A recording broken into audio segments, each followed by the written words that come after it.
Welcome, traveler of stories and seeker of spirit. Today, you step into a world where honor and sorrow walk hand in hand, where every falling blossom carries the memory of those who came before. This is not simply a tale of swords and battles. It is a journey into the heart of what it means to carry weight beyond oneself, the burden of memory, the promise of redemption, the fire of a vow. Here, beneath cherry trees that bloom as they die, you will meet Kenshiro Takeda, a warrior scarred by loss, a man who has buried more than he has saved. You will walk beside Riku, a boy who dares to rise, though the world tells him he is too small. Together, they carve a path through silence, pain, and the storm of steel, until blossoms become both shield and shroud. This story is for you, the one watching, for within every soul lies a blade, choice, courage, and compassion. Sit with us now, as the blossoms fall. Let their whispers guide you, let their beauty remind you, though every petal falls, the tree stands tall, waiting for spring to come again.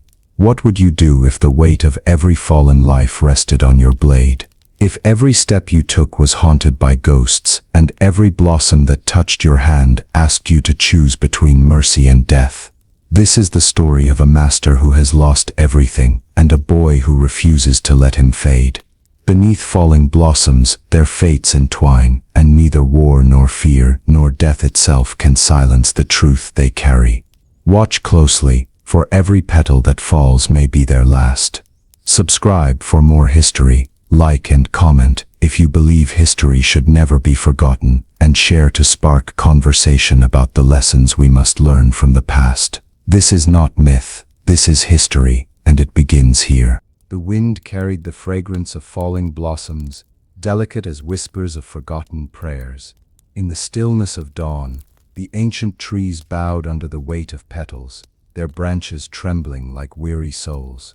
Beneath them walked Kenshiro Takeda, the lone samurai who had seen too many battles and buried too many friends. His armor, once polished to a mirror's shine, now bore the scars of countless duels, dented, faded, but unbroken. His katana rested at his side, its blade silent but restless, a shadow of destiny waiting to awaken. The path stretched before him, blanketed with soft pink blossoms that clung to his sandals like the touch of ghosts. Each step felt heavier than the last, not from fatigue of the body, but from the weight of memory. Behind his stoic face, his heart carried the faces of the fallen, comrades who once laughed under these very trees, now gone to the silence of the earth. He walked not as a warrior seeking victory, but as a man haunted by the echoes of honor. In the distance a temple bell rang, deep, sorrowful, and endless. Its resonance folded into the rustle of the blossoms, as if the land itself mourned. Kenshiro paused. He tilted his head toward the rising sun, where red bled into gold, painting the horizon like a battlefield at dawn. A question pressed upon him, one that no steel could answer. Is there redemption beyond the blade? The world seemed to breathe in silence. A petal drifted down, spinning slowly until it landed upon the hilt of his sword. Kenshiro stared at it, unmoving. The petal was soft, alive, and fleeting, everything the sword was not. In that fragile moment, he felt the weight of two paths, one of blood and one of blossoms. His journey, though unclear, had begun.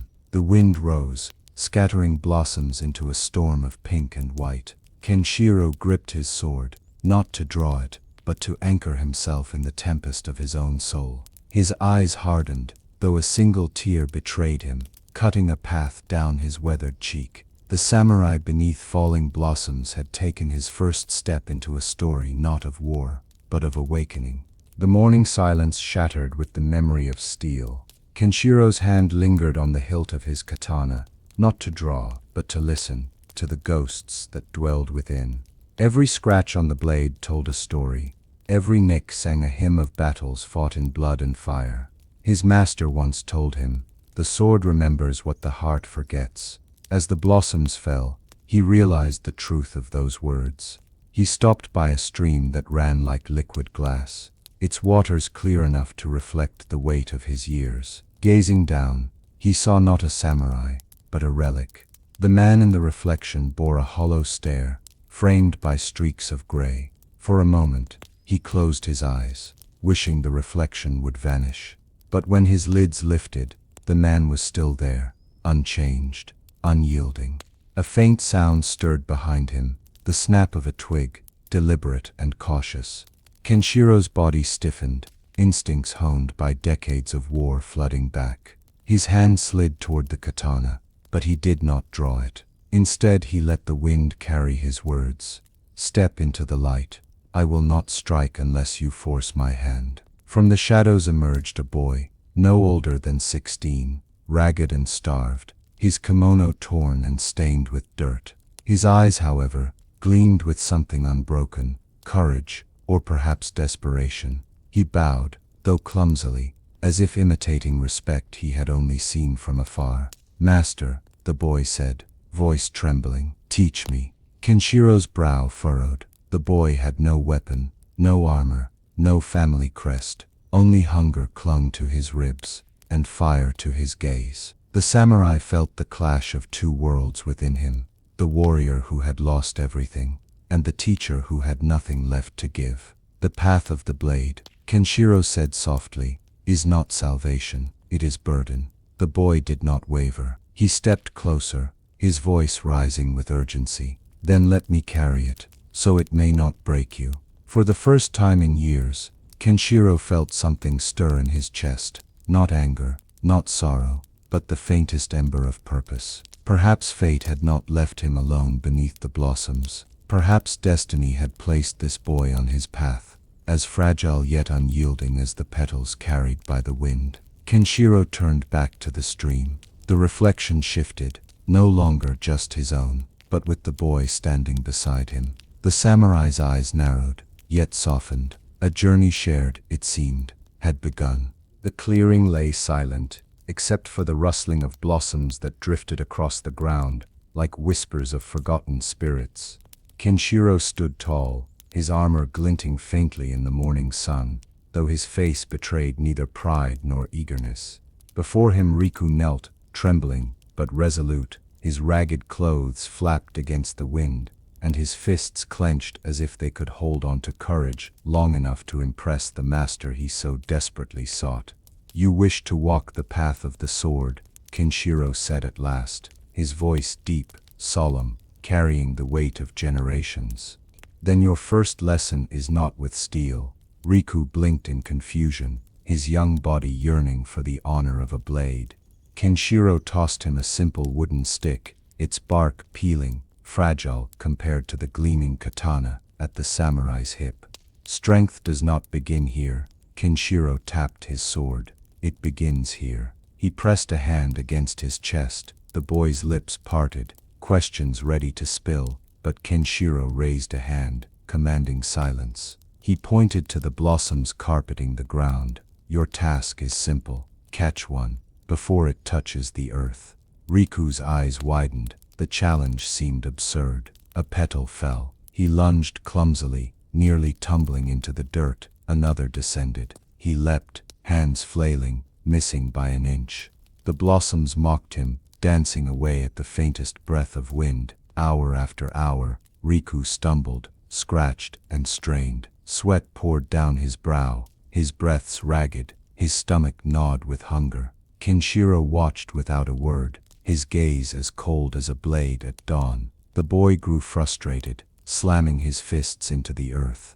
Riku shouted, his voice cracking with desperation, "What good is chasing air?" Kenshiro finally moved. Stepping closer, he plucked a blossom effortlessly from the breeze, holding it between two calloused fingers. His motion was neither rushed nor strained. It was as though the flower had chosen him. He placed it gently in Riku's palm. "The blade is not faster than the wind," Kenshiro said softly. "The warrior does not fight against it. He learns to move with it, until effort becomes stillness." Riku looked down at the fragile petal in his hand, his chest heaving, his eyes brimming with both exhaustion and revelation. The lesson was not about strength. It was about patience, harmony, and the stillness beneath struggle. Kenshiro turned his gaze toward the horizon, where clouds parted, to reveal a distant mountain peak. If you cannot master the blossom, you cannot master the blade.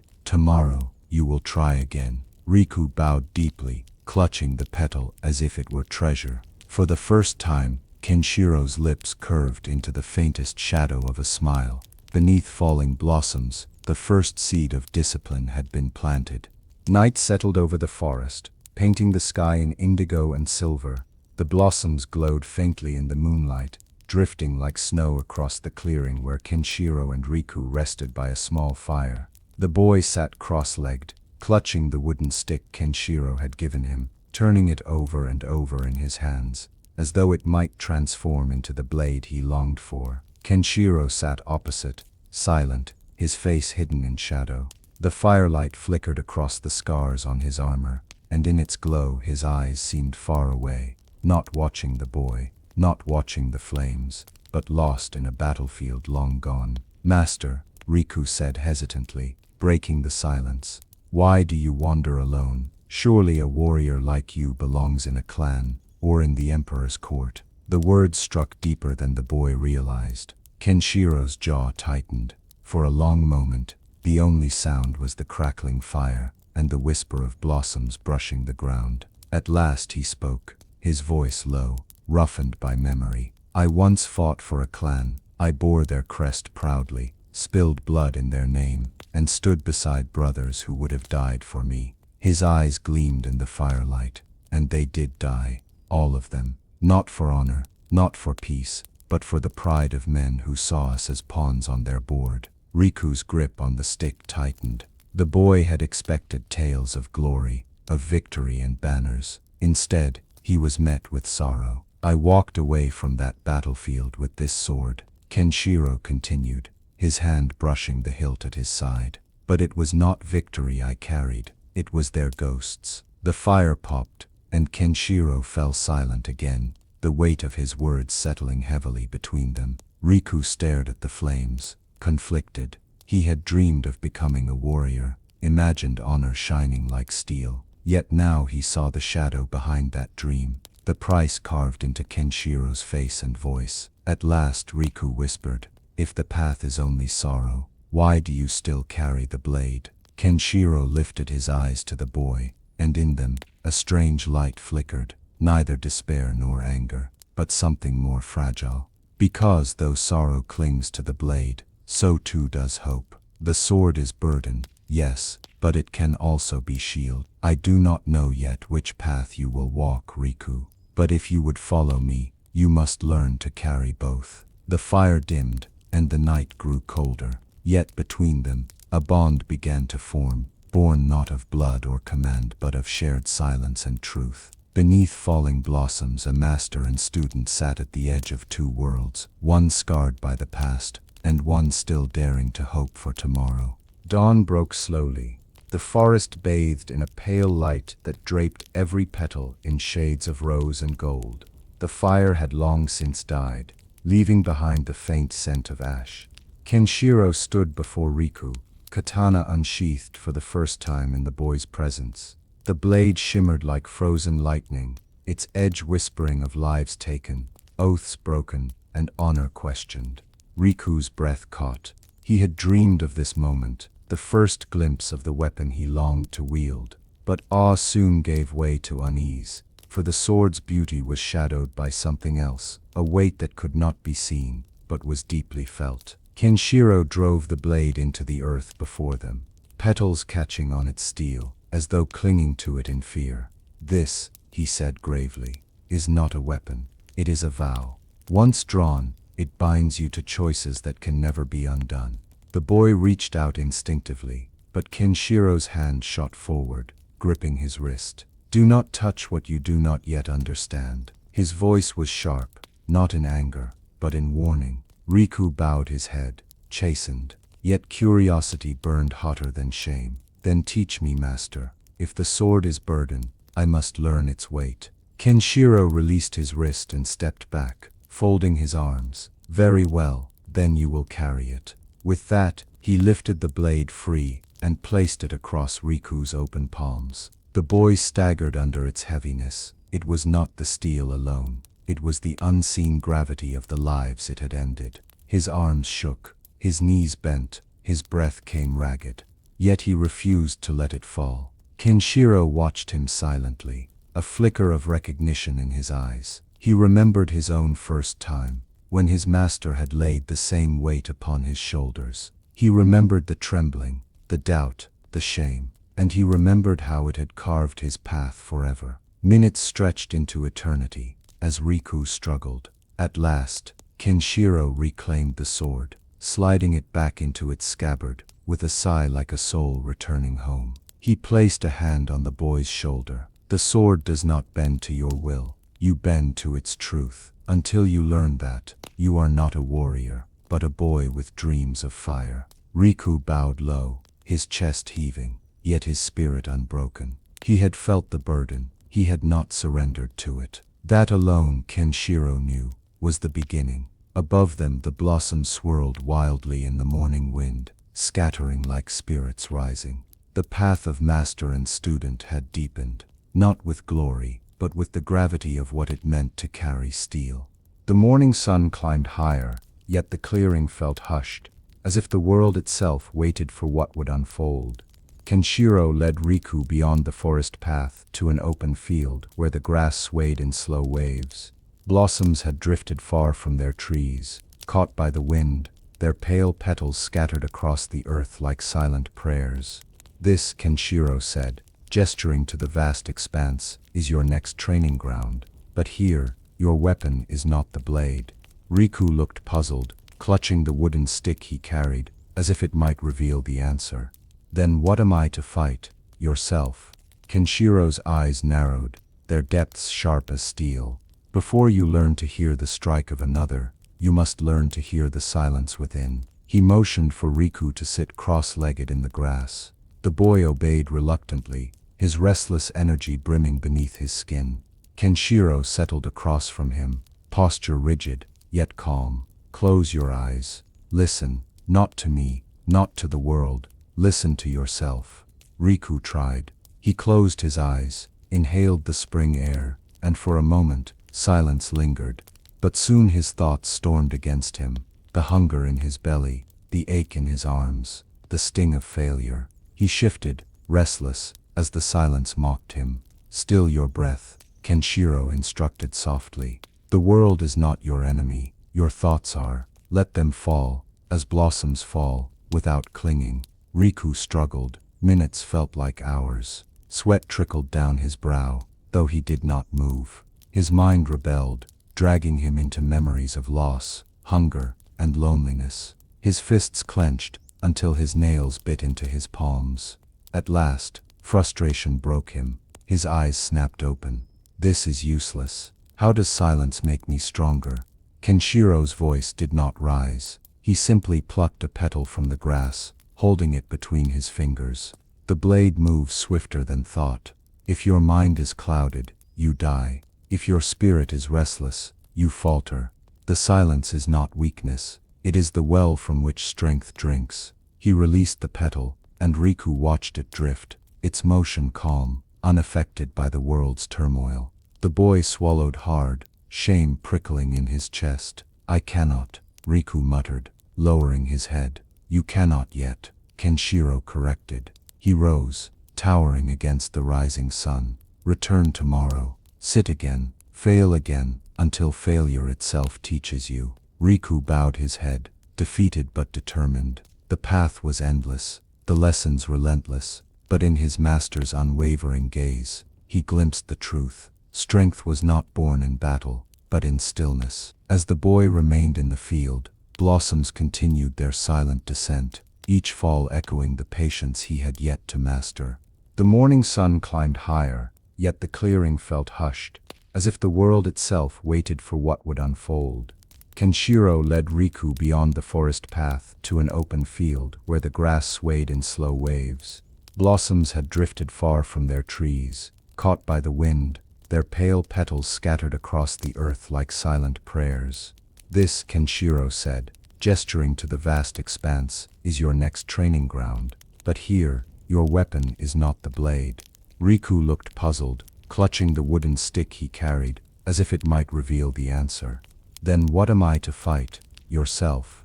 Kenshiro's eyes narrowed, their depths sharp as steel. Before you learn to hear the strike of another, you must learn to hear the silence within. He motioned for Riku to sit cross-legged in the grass. The boy obeyed reluctantly, his restless energy brimming beneath his skin. Kenshiro settled across from him, posture rigid, yet calm. Close your eyes. Listen, not to me, not to the world. Listen to yourself. Riku tried. He closed his eyes, inhaled the spring air, and for a moment, silence lingered. But soon his thoughts stormed against him. The hunger in his belly, the ache in his arms, the sting of failure. He shifted, restless, as the silence mocked him. Still your breath, Kenshiro instructed softly. The world is not your enemy, your thoughts are. Let them fall, as blossoms fall, without clinging. Riku struggled. Minutes felt like hours. Sweat trickled down his brow, though he did not move. His mind rebelled, dragging him into memories of loss, hunger, and loneliness. His fists clenched, until his nails bit into his palms. At last, frustration broke him. His eyes snapped open. This is useless. How does silence make me stronger? Kenshiro's voice did not rise. He simply plucked a petal from the grass, holding it between his fingers. The blade moves swifter than thought. If your mind is clouded, you die. If your spirit is restless, you falter. The silence is not weakness. It is the well from which strength drinks. He released the petal, and Riku watched it drift, its motion calm, unaffected by the world's turmoil. The boy swallowed hard, shame prickling in his chest. I cannot, Riku muttered, lowering his head. You cannot yet, Kenshiro corrected. He rose, towering against the rising sun. Return tomorrow. Sit again. Fail again, until failure itself teaches you. Riku bowed his head, defeated but determined. The path was endless, the lessons relentless, but in his master's unwavering gaze, he glimpsed the truth. Strength was not born in battle, but in stillness. As the boy remained in the field, blossoms continued their silent descent, each fall echoing the patience he had yet to master. The sun was high when Kenshiro finally allowed Riku to stand with a weapon in hand. Yet it was no katana, only a wooden bokken, worn smooth from years of practice. The boy gripped it tightly, excitement flickering in his eyes like fire, though his stance betrayed inexperience. This is no game, Kenshiro warned, his voice steady as stone. He too held a wooden sword, resting it lightly at his side, as if it weighed nothing. The sword teaches not through victory, but through pain. Today you will learn to be struck. Riku frowned. Struck. I thought I was to learn how to fight. You will. But first you must learn how to endure. Without warning, Kenshiro stepped forward. The strike was clean, fast, and mercifully measured. The bokken cracked against Riku's shoulder, sending the boy stumbling back with a cry. His hands tightened around the wood, his pride burning hotter than the sting of pain. Again, Kenshiro commanded. Riku charged, reckless, swinging wide. Kenshiro deflected with ease, his counter-strike tapping the boy's ribs. Riku gasped, but did not fall. Your anger blinds you, Kenshiro said, circling him. Each swing is wasted fire. Blow after blow, Riku faltered. His swings grew wilder, his body bruised. Each time he was struck down, Kenshiro's voice followed, calm and unyielding. Again, the boy's body screamed for him to stop, but something deeper kept pulling him to his feet. Each fall became a lesson, each strike a teacher harsher than words. His breath turned ragged, his vision blurred with tears, not of sorrow but of fury at his own weakness. Finally, after countless failed strikes, Riku steadied his stance. His shoulders dropped, his grip softened. He exhaled slowly, recalling the silence Kenshiro had forced him to endure in the field. For a heartbeat, his body stilled. When Kenshiro's strike came, Riku's bokken rose, not perfectly, not gracefully, but in time. The wooden swords cracked together, echoing through the clearing. For the first time, Riku had not fallen. Kenshiro's eyes narrowed, but his lips curved in the faintest hint of approval. He pressed forward again, harder, and Riku blocked once more, stumbling, straining, but unbroken. At last, Kenshiro stepped back, lowering his bokken. Good. Pain is your ally, not your master. Let it sharpen you. Riku collapsed to his knees, clutching the bokken to his chest, bruised and trembling, but smiling. For the first time, the blossoms above seemed not to mock him, but to bear witness to his beginning as a warrior. The bruises on Riku's body ached like echoes of Kenshiro's lessons, yet hunger gnawed deeper than pain. Days of training had drained him, his stomach hollow, his body weak. Still, Kenshiro gave no pity, offering only a bowl of plain rice at nightfall. Strength is not fed by gluttony, Kenshiro said, sitting beneath a cherry tree with his back straight as a blade. A warrior learns to endure hunger as he endures pain. Riku stared at the meager portion, his pride urging him to demand more, but his body too broken to resist. He ate silently, shame prickling at him. He had dreamed of feasts for victorious warriors, roasted meats, overflowing cups. Yet here, beneath falling blossoms, victory was survival itself. Master, Riku whispered, setting down the empty bowl, how can I fight if I have no strength? Kenshiro's gaze did not shift from the horizon. True strength is not what fills the body, but what empties it of weakness. Hunger sharpens, discipline sustains. That night, the boy lay awake, stomach growling, every bruise screaming, but instead of despair, he clung to his master's words. If hunger was a trial, he would endure it as he endured strikes. He clenched his fists, vowing not to break. By dawn, his eyes were hollow but fierce. He rose without waiting for Kenshiro's command, wooden bokken in hand. The blossoms fell like faint applause as he began to practice on his own, each swing clumsy but relentless. Kenshiro, watching silently from the shadows, allowed the faintest glimmer. The next lesson came, not with strikes, but with stillness. Kenshiro led Riku to a high ridge where the wind swept freely across the land, carrying petals far into the sky. The boy panted from the climb, every step an effort, but he refused to falter. Kenshiro drew his sword, its steel gleaming in the sunlight. He held it before him, unmoving, his breath slow, his body still as a mountain. Your blade is nothing without your breath, Kenshiro said. Control one, and you command the other. Riku raised his wooden sword in imitation, but his arms trembled, his breathing uneven. Sweat trickled down his face as the wind threatened to topple him. Do not fight the wind, Kenshiro murmured. Breathe with it. At first Riku strained, forcing each breath. His chest burned, his lungs ached. But then something shifted. He remembered the silence of the field, the stillness of the falling petal. Slowly his breaths deepened, steadied, his trembling eased, his stance firmed. Kenshiro struck suddenly, his blade moving like lightning. Riku's bokken rose instinctively, intercepting the blow. The clash echoed across the ridge. For a heartbeat, master and student stood locked, breath in unison. The samurai stepped back, lowering his sword. Good. Breath is the thread between life and death. Forget it, and you are already gone. Riku's chest heaved, but pride swelled in his heart. For the first time, his movements had not been clumsy mimicry, they had been alive. As the wind carried blossoms far across the ridge, Kenshiro thought he saw in the boy, not just stubbornness, but the spark of a warrior. The night was heavy with silence until the distant crack of wood splintering broke it.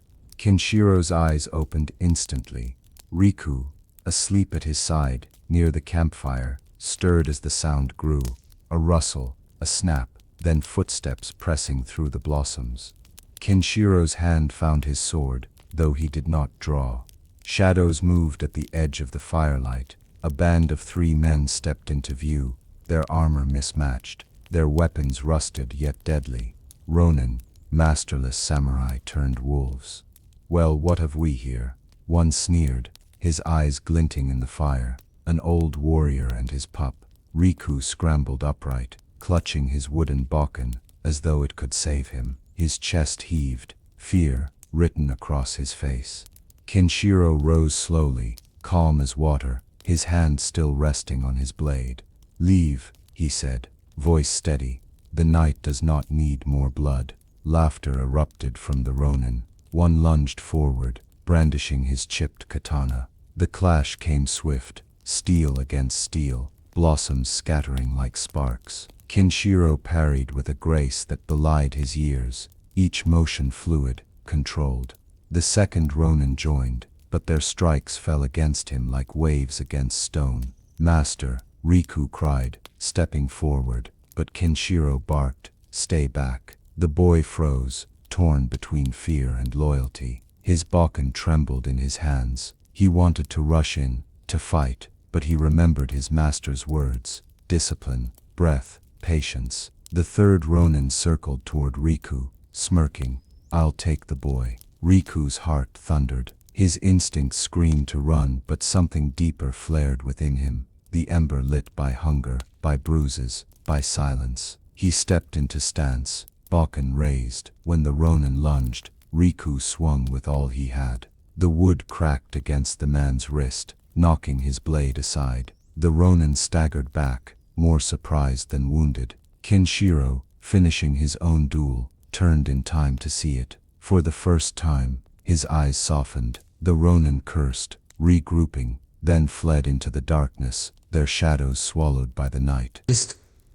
The clearing fell silent once more, blossoms drifting in the fire's glow. Riku stood panting, clutching the bokken with trembling arms, yet pride gleamed in his sweat-streaked face. Kenshiro sheathed his blade. "Good," he said, voice quiet but firm. "Fear did not break you." For Riku those words were worth more than victory itself. At dawn, the field bore scars of the night's battle, broken branches, trampled blossoms, blood darkening the soil. Riku stared at the spot where his strike had landed, his wooden sword still sticky with the memory of violence.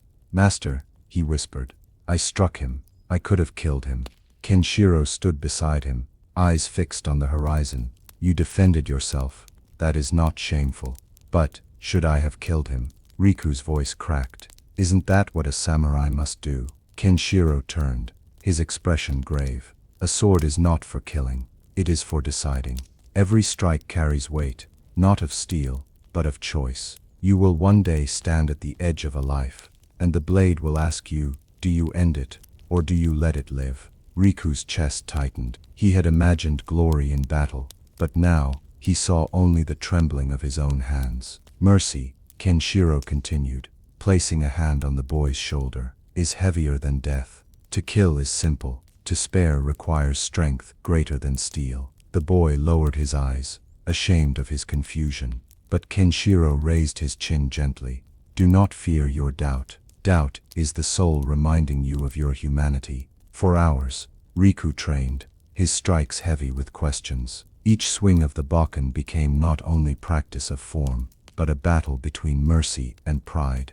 By evening, he collapsed in exhaustion. Kenshiro sat beside him, watching the blossoms fall. "One day, you will understand. The blade cuts not only flesh, but destiny." Riku closed his eyes, clutching the bokken tight, his heart heavy with a new truth. A warrior was not defined by the lives he ended, but by the ones he chose to spare. The forest gave way to a steep mountain trail, where the wind cut sharp and blossoms scattered into the valleys below like fleeting dreams.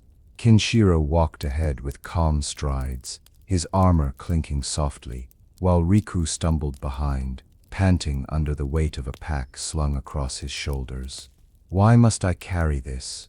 Riku groaned, sweat dripping down his brow. "Because strength is forged in burden," Kenshiro replied without slowing. "The blade is nothing if your body collapses before it." The trail grew steeper, rocks sliding beneath Riku's feet. More than once he nearly fell, but he caught himself, gritting his teeth. Each step felt endless, the mountain towering above him like an unyielding master. At midday, they stopped near a ridge. Riku collapsed, gasping. Kenshiro, however, stood at the edge, gazing at the sweeping view, forests like seas of green, rivers gleaming like silver threads, and petals drifting high on the wind. "Do you see it?" Kenshiro asked. Riku raised his head, confused. "See what?" "The world," Kenshiro said softly. "A samurai carries more than his blade. He carries the lives that depend on it.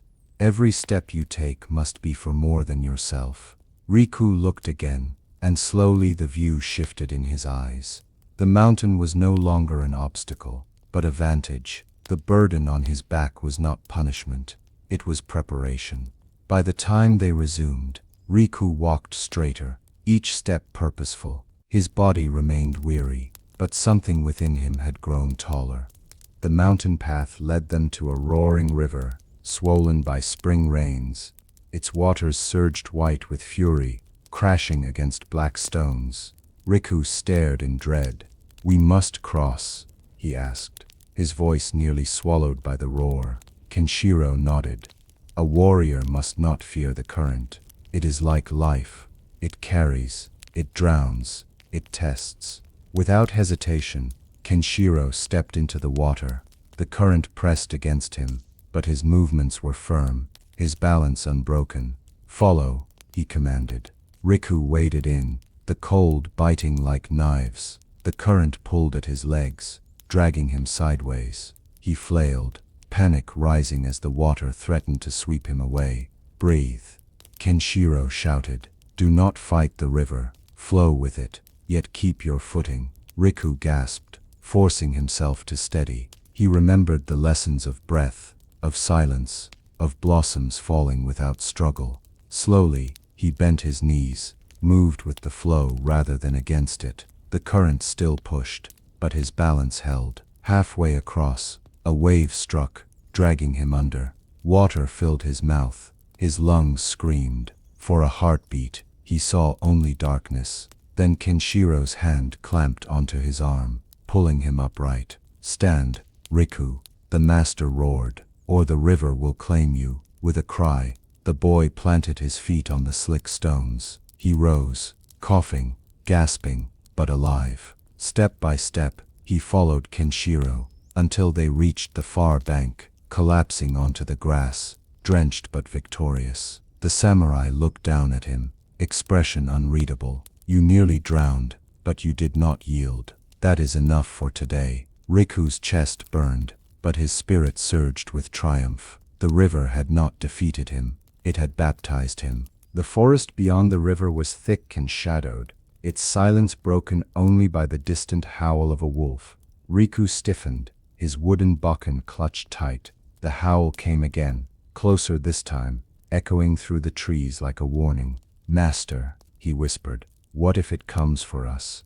Kenshiro's eyes narrowed. "Then you will learn your next lesson." They pressed deeper into the forest until the beast revealed itself, a gaunt wolf, ribs visible beneath its fur, hunger burning in its yellow eyes. It prowled low, circling them, blossoms crunching softly beneath its paws. Riku's legs trembled. He raised his bokken, but Kenshiro lifted a hand. "Still yourself. Fear feeds the wolf more than flesh." The animal lunged, a blur of teeth and fur.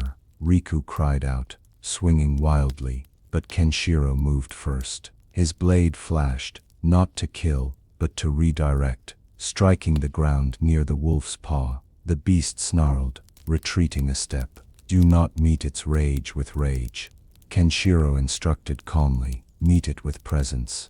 Riku steadied his breath, lowering his stance. The wolf lunged again, and this time, the boy did not swing blindly. He shifted, sidestepping, bringing his bokken down against the earth with a shout. Startled, the wolf halted, eyes flashing between prey and predator. At last it backed away, vanishing into the shadows of the forest. Riku's chest heaved, his arms shaking, but he stood tall, bokken still in hand. Kenshiro studied him for a long moment before speaking. "You did not slay it, yet you faced it.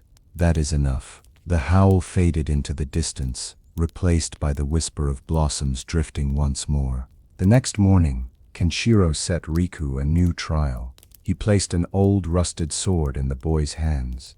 Its edge was chipped, its balance poor, a mockery of the katana's perfection. Riku frowned. This sword is useless. Kenshiro's gaze hardened. A warrior who blames his weapon has already lost.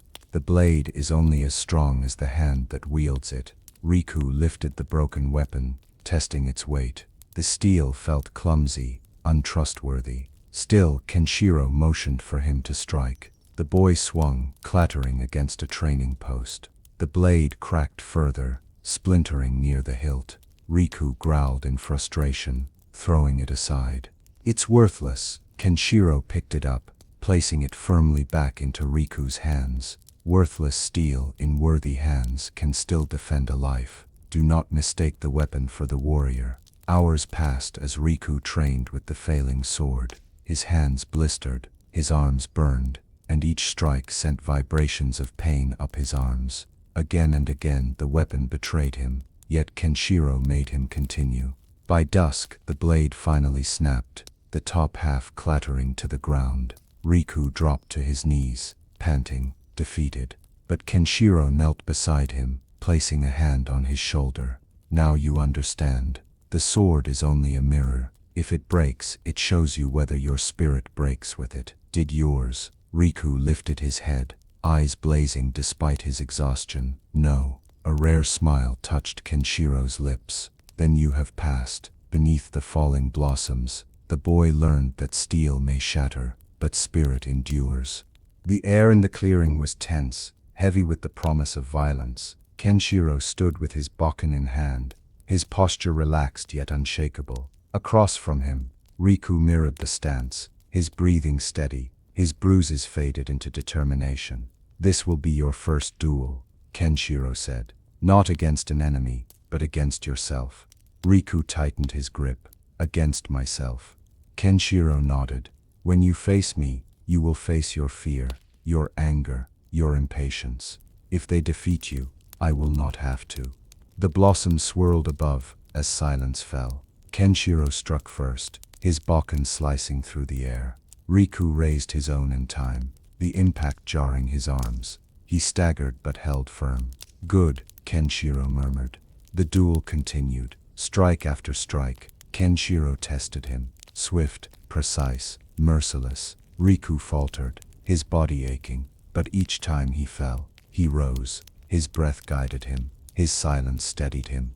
At last, he parried a blow cleanly, countering with a strike that grazed Kenshiro's shoulder. It was not victory, but it was proof. The master lowered his weapon, eyes softening. "You are learning." Riku dropped to one knee, panting, a smile flickering across his face. He had not won, but he had not been defeated. Their journey led them to a small village nestled beneath cherry trees in full bloom. The villagers, weary from hardship, eyed Kenshiro and Riku with caution. Children peeked from behind doors, while elders whispered. "Master," Riku asked softly, "why do they fear us?" "Because the sword has brought them more sorrow than safety," Kenshiro replied. An elder approached, bowing low. "Ronin plague our fields, taking what little we have. Will you help us, warrior?" Kenshiro's eyes darkened. He had vowed never to fight for lords or clans again, but these were not lords. These were people struggling to live. Riku stepped forward. "We'll help them." The elder's eyes shone with hope, but Kenshiro's gaze lingered on Riku.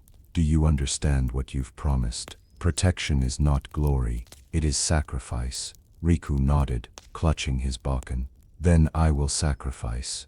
That night, as villagers prepared food for them, Kenshiro sat beneath a tree, blossoms falling into his lap. He stared at them in silence, torn between the vow he had left behind and the new path forming before him. He looked at Riku, who laughed with the village children despite his exhaustion, and thought, perhaps hope blooms even where steel has broken. The peace of the village shattered at dusk. Smoke curled from the horizon, carried by the sound of horses' hooves and harsh laughter. The villagers huddled together, fear etched in every face. Kenshiro stood at the edge of the fields, his hand resting lightly on his sword, while Riku gripped his bokken with trembling determination. The Ronin had returned, more than before, armed and ruthless, their eyes gleaming with hunger. Their leader, a scarred brute with a jagged blade, sneered at Kenshiro. "The ghost of a samurai," he spat, "and a boy with a stick. Do you think you can stand in our way?" Kenshiro's expression did not change. "Leave, you have taken enough." The Ronin laughed, advancing. Riku's heart pounded in his chest, but he forced his breath to steady, recalling his lessons. Beside him, Kenshiro's silence was more commanding than any war cry. The first Ronin lunged. Kenshiro moved with lightning grace, his katana singing in the fading light. The man fell, not dead, but disarmed, his weapon spinning into the dirt. Gasps rippled through the villagers. Riku faced another attacker. Fear clawed at him, but he met the strike with his bokken, the wood cracking against steel. His arms shook, his stance wavered, but he did not fall. The Ronin snarled, pressing harder, yet Riku endured, sweat dripping into his eyes. Kenshiro dispatched another, his movements precise, efficient. His voice rang out between clashes. "Stand, Riku. The villagers see you. Do not let them see you break." The boy roared, forcing his bokken upward, knocking his foe off balance. For a heartbeat, he stood not as a boy, but as a warrior. The Ronin leader growled, signaling a retreat. "This is not over, old man. We'll return." As the bandits vanished into the dark, the village erupted in relief. Riku collapsed to his knees, panting, his body shaking from fear and pride alike. Kenshiro placed a hand on his shoulder. "This is only the beginning," the master said. "The blade you carry now is heavier than any steel, because it is for them." The villagers bowed deeply, blossoms drifting from the trees as if blessing their protectors. Days later the Ronin returned, not to fight, but to burn. Flames devoured the village in the dead of night, blossoms consumed by fire, their beauty turned to ash. Screams echoed as villagers fled, carrying what little they could. Riku bolted awake to chaos, his heart racing. He grabbed his bokken and stumbled into the inferno. Homes collapsed in flames, children cried, and smoke blackened the sky. "Kenshiro," he shouted, voice breaking. Through the fire, the samurai emerged, his armor reflecting the blaze, his eyes cold with fury. He cut through attackers with precision, his blade glowing in the firelight. But for every Ronin he felled, another torch ignited a home. "Protect the people," Kenshiro ordered. Riku obeyed, guiding villagers toward the riverbank, striking away stray attackers with his wooden sword. Fear clawed at him, but he moved faster, braver than ever before. He carried a crying child on his back, shielded a woman from a blade, and never once let go of his weapon. The Ronin leader appeared through the flames, his jagged blade glinting red in the firelight. He clashed with Kenshiro, sparks flying as steel met steel. The ground shook with each strike, blossoms burning as they fell into ash. "Old man," the leader bellowed, "your time has passed." But Kenshiro fought with the strength of his ancestors, his strikes measured, unyielding. The duel raged through fire and smoke, their silhouettes clashing in the heart of destruction. At last, Kenshiro drove the leader back, blade poised for the killing blow. But he stopped, mercy in his eyes. "Leave," he said, voice steady, even in the inferno. "Do not return." The leader spat blood, retreating into the night. By dawn, the fire had died, leaving only blackened ruins where the village once stood. The survivors wept, clutching what remained. Riku stood among them, face streaked with ash and tears. He looked at Kenshiro, who sheathed his blade with weary hands. "Master," Riku whispered, "we failed." Kenshiro's gaze lingered on the rising smoke. "No, we lived, and as long as we live, there is hope." The blossoms had turned to ashes, yet in the hearts of the villagers, something new had been born, faith in those who stood for them. The village lay in ruins. Blackened timbers jutted like broken bones, blossoms reduced to ash that drifted through the air like mourning spirits. The survivors gathered in silence, their faces hollow from loss. Riku stood among them, his bokken still in hand, streaked with soot. He looked at the people, children clutching mothers, elders leaning on sticks, and felt the weight of their eyes. They were no longer strangers. They were lives that had depended on him. Kenshiro stepped forward, his scarred face hard as stone. You have lost your homes, but not your lives. As long as breath remains, hope remains. The elder of the village bowed deeply, tears streaking his face. Warrior, we are at your mercy. Without you, we are nothing. Riku's chest tightened. He looked to Kenshiro, expecting him to answer, but the master remained silent, his gaze fixed on the sky where blossoms once bloomed.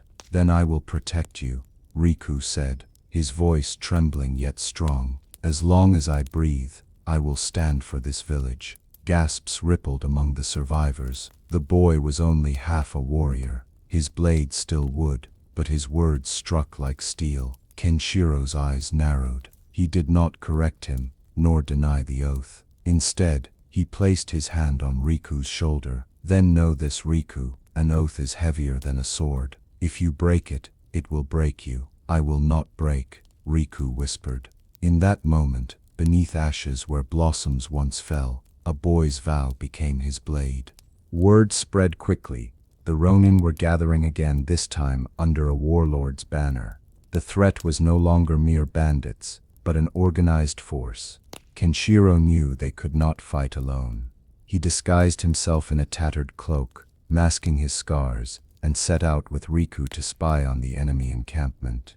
They moved silently through the forest, blossoms crunching faintly beneath their feet.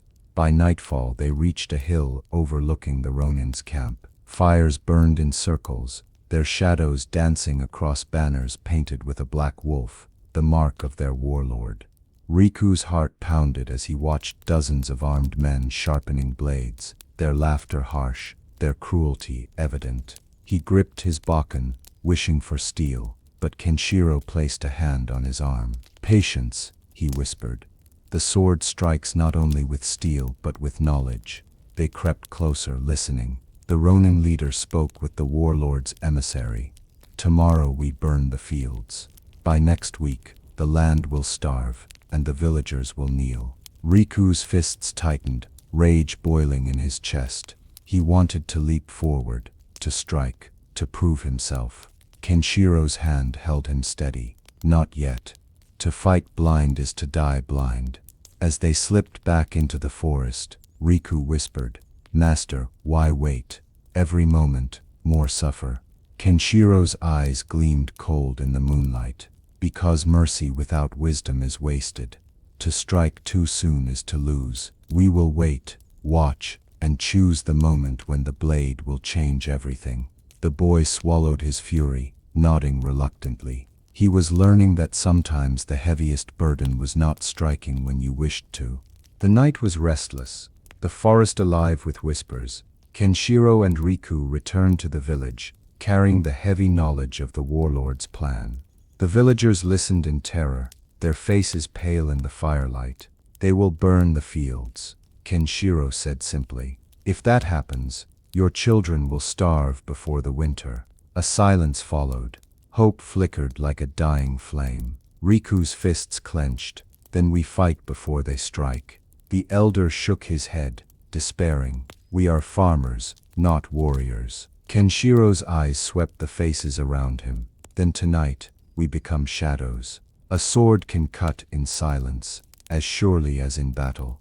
That evening, Kenshiro led a small band, Riku and 3 brave villagers, into the enemy's camp. The boy's heart thundered, but his master's calm was a shield around him. They moved like ghosts, the blossoms above hiding their path in moonlight. One by one they cut down supply wagons, spilling rice and grain into the dirt. Riku's hands shook as he swung his bokken against a tied barrel, splintering it open, food scattering into the river. A guard appeared, steel flashing. Riku froze, but Kenshiro's blade struck first, swift and silent. He motioned to the boy, move. They slipped through the camp, torching stores, untying horses, scattering chaos without open battle.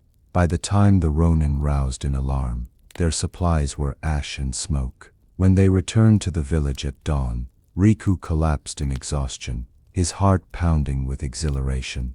Kenshiro looked down at him, his face unreadable. You struck not with rage, but with purpose. Remember this night. For the first time, Riku understood that war was not only blood and steel. It was shadow, silence, and choice. The warlord did not take the sabotage lightly.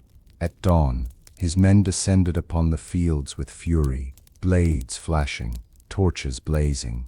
The blossoms, once symbols of peace, now fell upon blood-soaked soil. Kenshiro met them at the village's edge, katana gleaming in the morning light. Riku stood at his side, bokken raised, his body trembling but his spirit steady. The clash was fierce. Steel rang against steel, cries split the air, and the villagers, though untrained, fought with desperation. Farming tools became weapons, fear became courage. Riku faced a ronin, taller and stronger. The man's strike nearly split his bokken in half. Riku staggered, but his training carried him. He remembered the river's flow, the silence of the blossom, the breath that steadied his blade. He dodged, sidestepped, and struck, not with killing intent, but with survival. His bokken cracked against the man's jaw, dropping him to the ground. Nearby, Kenshiro fought like a storm. His blade carved arcs of deadly beauty, blossoms catching in his hair as he cut down foes one after another. Yet his strikes were never reckless. Each was chosen, each necessary. Still, blood spilled, villagers fell. The blossoms turned crimson as they clung to the earth, mixing with mud and death. When the last ronin retreated, silence fell heavy. The villagers mourned their dead, but also looked with awe at the ones who still stood. Riku, chest heaving, his bokken splintered, had survived his first true battle. Kenshiro sheathed his blade slowly. His eyes lingered on the fallen, then on the boy beside him. Every blossom falls, he said softly, some in peace, some in battle. What matters is how you stand before the wind takes you. Riku swallowed hard, staring at the bloodied blossoms. His heart ached with grief, but also burned with a vow. He would not let their sacrifice be forgotten. The battle had been won, but victory was fragile. The villagers buried their dead beneath blossoming trees, petals drifting like tears across the graves. Kenshiro stood apart, his gaze fixed on the horizon where dark smoke rose, a sign that the warlord had heard of their defiance. That night, a messenger arrived. He was no common ronin, but a warrior clad in black lacquered armor, his face hidden behind a mask shaped like a demon. His voice was cold, mocking. "The warlord sends his word," the messenger said, throwing a scroll at Kenshiro's feet. "Kneel, surrender, and perhaps he will spare your lives. Resist, and this village will be erased." Riku stepped forward, fists clenched. "We will never kneel." The masked man's laughter was cruel. "Then prepare your graves." With that, he vanished into the shadows, leaving only silence behind. Riku's heart thundered. He turned to Kenshiro. "We must fight," but Kenshiro did not answer immediately. He picked up the scroll, reading the warlord's demand by firelight. His eyes hardened. The warlord is no mere bandit. He commands an army. To fight him openly is to court death. Riku's voice broke with anger. "Then what do we do?" "Hide, watch them burn what's left." Kenshiro placed a hand on the boy's shoulder. "We do what the river does. We bend, we wait, and when the time comes, we strike where no armor can shield." The villagers listened in fearful silence. Their hope rested on two figures, an aging samurai haunted by ghosts and a boy, wielding only a broken bokken. Yet as blossoms drifted in the night air, something stirred among them, the courage to stand. In the days that followed, Kenshiro grew quiet, retreating from the villagers, even from Riku. He sat alone beneath the great blossom tree, staring at the falling petals, as if searching for answers among them. Riku found him there, kneeling with his bokken in hand. "Master, why do you sit alone? The people need you." Kenshiro did not look up. His voice was hollow. "Once I led men into battle. I carried a banner, a clan's honor, and they all died beneath it. I swore never to lead again. Yet here I am, asked to carry lives once more." Riku's chest tightened. "You're afraid." The words struck like an arrow. Kenshiro's eyes snapped up, sharp as steel. But there was no anger, only truth. He exhaled slowly. Yes, even a samurai fears. It is fear that keeps the blade honest. The boy knelt beside him, gripping his wooden sword. If you are broken, then let me be the one who stands. I'll carry them. I'll carry you. For the first time, Kenshiro's stern mask cracked. A faint smile touched his lips, fragile but real. Foolish boy, he murmured. You carry more than you know. A breeze shook the blossoms from the branches above, showering them both in petals. Kenshiro closed his eyes, letting them fall upon his scarred face, and whispered, "Perhaps it is not too late to rise once more." Riku bowed deeply. "Then rise with me, master." And in that moment, though the warlord's shadow loomed, a broken samurai found the strength to stand again, because a boy believed he could. The morning air shook with sound, the deep, relentless beating of war drums. The villagers froze in their fields, tools slipping from their hands. On the horizon, banners rose like dark waves, painted with the black wolf of the warlord. His army had come. Kenshiro stood at the edge of the village, armor fastened, katana at his side. His face was calm, yet his eyes carried the weight of inevitability. Riku stood beside him, gripping a freshly cut staff in place of his shattered bokken. His body trembled, but not from fear, from readiness. The villagers gathered behind them, clutching farming tools, spears cobbled together from wood and iron. They were not warriors, yet desperation had forged them into something stronger. The warlord's emissary rode forward on a black horse, his demon mask gleaming in the sunlight. "Kneel," he called, voice cold and commanding, "and your lives will be spared. Resist, and none shall remain." Riku shouted, his voice raw but fierce, "We will never kneel." The villagers echoed him with cries of defiance. Kenshiro raised his hand, and silence fell. His voice cut through the air like steel. "Then we stand, not as lords or pawns, but as men and women who refuse to bow." The drums grew louder, shaking the earth. The warlord's army began its march. The final storm was coming. Blossoms, shaken loose by the vibrations, swirled down in clouds of pink and white, fragile beauty falling into the jaws of war. The warlord's army descended like a tide of iron and fury. Swords flashed, arrows darkened the sky, and the earth shook beneath charging horses. The village became a battlefield. Blossoms ripped from their branches in storms of crimson and white. Kenshiro met the first wave with the grace of a master.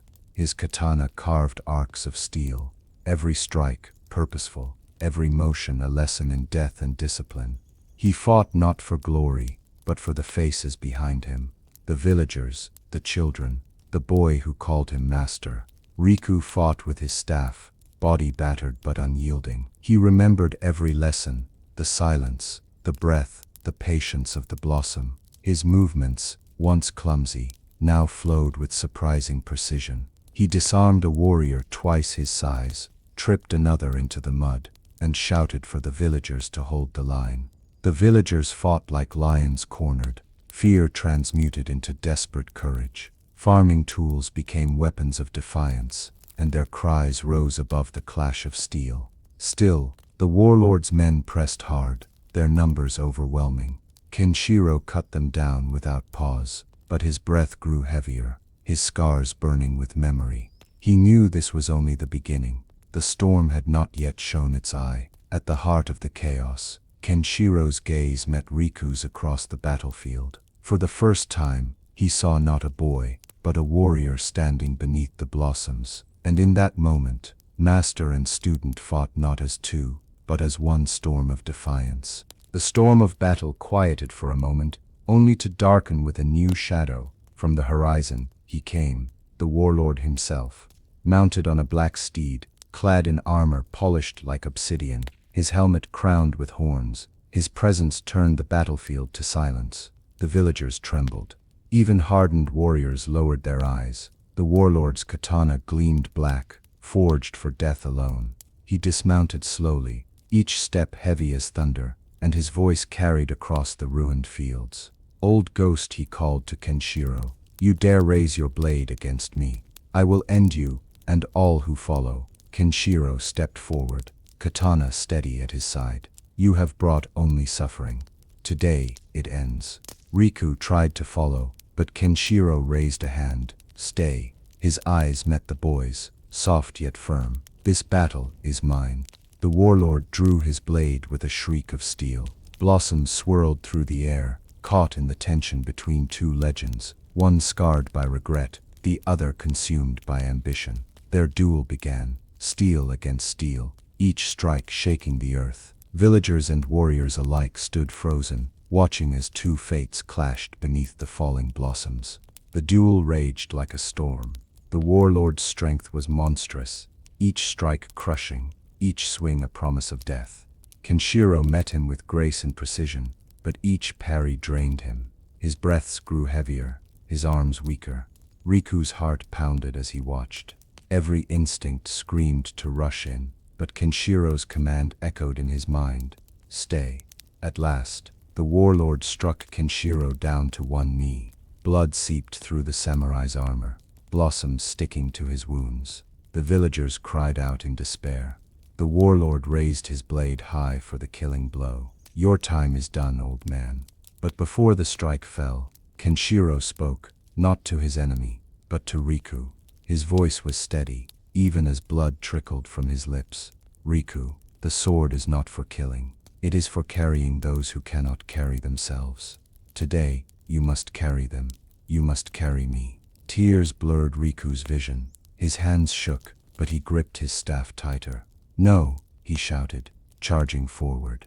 The warlord's blade swung, but Riku leapt aside, striking with all the lessons his master had given him. The breath, the silence, the patience, the fire. His staff cracked against the warlord's helmet, staggering the giant. Kenshiro rose with the last of his strength, his blade flashing in unison with the boy's strike. Together, master and student, they brought the warlord crashing to the earth. The battlefield was silent, save for the whisper of blossoms drifting from the trees. The warlord lay fallen, his black armor cracked, his blade broken beside him. His army, seeing their master defeated, scattered into the wilderness like shadows before dawn. The villagers cheered, but their joy was tempered with grief. Many had fallen, their blood mingling with petals on the ground. Riku dropped to his knees beside Kenshiro, who sat slumped against the blossom tree. The master's breaths were shallow, his face pale, but his eyes still burned with fire. You carried them, Kenshiro whispered, his hand trembling as it touched the boy's shoulder. You carried me. Tears streamed down Riku's face. Don't leave me, master. Kenshiro smiled faintly. Every blossom falls, Riku. But remember, even as they fall, they feed the roots. My blade is yours now, not of steel, but of spirit. With those words his eyes closed. The blossoms fell gently over him, covering him in a shroud of white and pink. Riku bowed deeply, pressing his forehead to the earth. I will carry you always. The villagers gathered, honoring Kenshiro with silent reverence, and as the wind rose, scattering petals across the battlefield, Riku stood, no longer a boy, but a warrior forged by blossoms and blood. Beneath falling blossoms, we have walked the path of honor, pain, and sacrifice. We have seen a master teach not only the way of the sword, but the way of the spirit. We have watched a boy stumble, bleed, and rise, until he carried more than himself, until he carried hope. The blossoms remind us that nothing lasts forever. Each petal falls, fragile and brief, yet in its fall, it nourishes the tree for tomorrow. So too do the lives of those who stand before us, those who guide us, those who fall so we may rise. Kenshiro's journey ended beneath the blossoms, yet his spirit endures in Riku, in the village, in every heart that chooses courage over surrender, mercy over cruelty, hope over despair. As you leave this story, remember that every choice is a blade, every step is a vow, and every blossom, though it falls, teaches us that endings are not death, they are beginnings. Stand tall, carry the weight of those who came before, and when the blossoms fall, let them remind you, beauty is fleeting, but honor endures.